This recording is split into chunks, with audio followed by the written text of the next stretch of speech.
Então, hoje falaremos um pouco sobre a metafísica, a busca pela realidade essencial.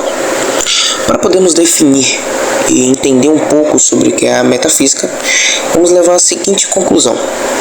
A metafísica é o que seria isso. Meta vem de além ou depois, e física, natureza, então algo que vai além da física.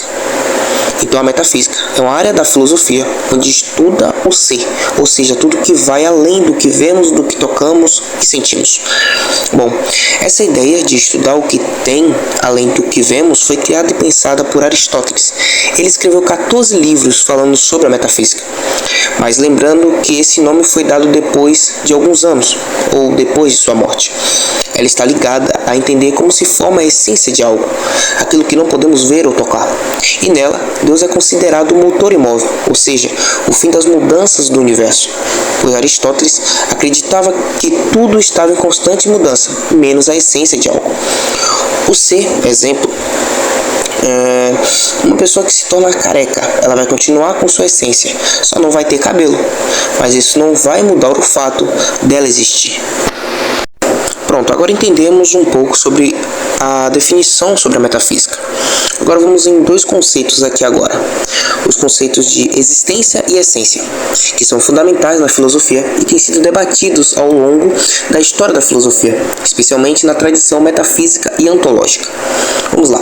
A existência refere-se ao estado de ser ou realidade de algo. Em filosofia, a questão da existência envolve perguntas sobre o que é real e o que tem ser e como podemos compreender a natureza da realidade. Já a essência se refere à natureza fundamental ou características intrínsecas de algo que o tornam o que é. É o conjunto de atributos essenciais que definem a identidade de um objeto ou entidade.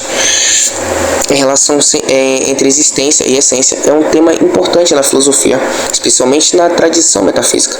Alguns filósofos argumentam que a existência é anterior da essência, sugerindo que algo existe primeiro e em seguida sua essência é definida ou descoberta.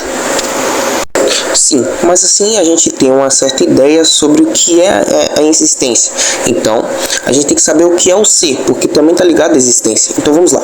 Podemos dizer de maneira simplificada que ser é um termo genérico usado para se referir a qualquer coisa que é, qualquer coisa que existe. Por exemplo, um homem, uma mulher, um pássaro ou uma pedra.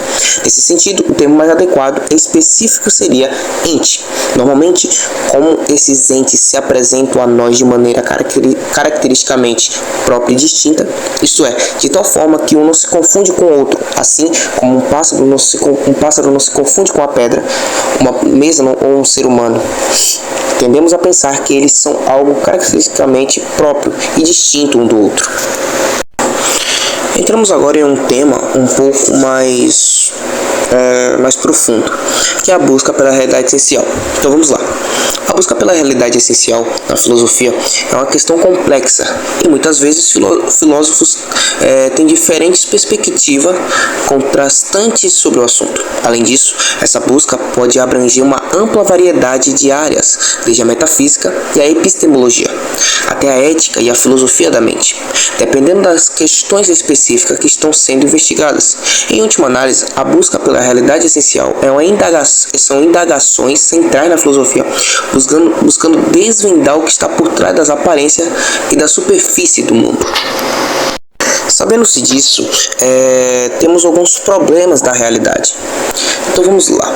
Existem alguns problemas. A filosofia aborda uma série de problemas relacionados à natureza da realidade e à nossa compreensão dela.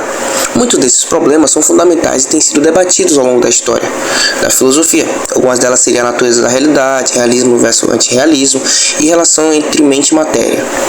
Esses são apenas alguns dos muitos problemas que a filosofia da realidade explora. Cada um desses problemas tem gerado uma rica tradição de debate e discussão ao longo da história da filosofia, com diferentes filósofos e escolas de pensamento oferecendo abordagens diversas para resolvê-los ou pelo menos compreendê-los mais profundamente. Sim, mas vamos lá. O que é a realidade e o que é a aparência? Quando falamos de realidade e aparência, é preciso sabermos então diferenciá-los, tá? Mas qual é a diferença entre elas? A aparência, ela serve mais para representar aquilo que oculta a realidade, ou seja, a aparência ela é aquilo que parece ser mais, não é. Por exemplo, uma pessoa parece ser gentil, mas na verdade ela é totalmente o oposto. Então, existem várias situações em que algo parece com a realidade, mas não é verdade. É só um engano. E a realidade é tudo aquilo que é real, coisas que temos consciência e sabemos que realmente aquilo existe. Também tem certas discussões sobre o que é monismo e o que é o dualismo. Então vamos lá. Dualismo e monismo são duas perspectivas filosóficas fundamentais que abordam a relação entre mente e o corpo, e também podem ser explicadas a outras áreas da filosofia. Alguns dos exemplos seria o dualismo. O exemplo clássico de dualismo é o argumento de Descartes sobre a mente e o corpo. Ele acreditava que a mente e o corpo eram substâncias separadas, o que implicava que a mente poderia existir independente do corpo. Já o monismo, um exemplo de monismo, é a visão dos neurocientistas contemporâneos que argumentam que a mente é uma função do cérebro e que todas as experiências mentais podem ser reduzidas a processos neurais e físicos no cérebro. Sim, mas agora chegamos em um tema um pouco polêmico sobre Deus e a metafísica. Então, sentem e prestem bastante atenção. Serei breve. A metafísica tentava explicar Deus de maneira mais lógico e intelectual. Até chegar um filho da mãe, chamado Immanuel Kant, um filósofo alemão do século XVIII, que desenvolveu uma abordagem inovadora para a questão da existência de Deus, que não se baseava em argumentos tradicionais de prova, mas sim em sua filosofia transcendental e da distinção entre fenômenos e números.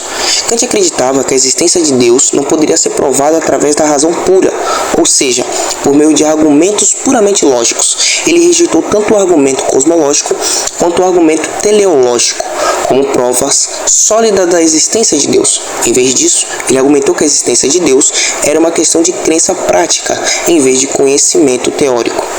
Kant formulou sua posição no livro Crítica da Razão Prática, publicado em 1788. Ele argumentou que a moralidade humana e a noção de dever implicavam a existência de Deus como um postulado prático.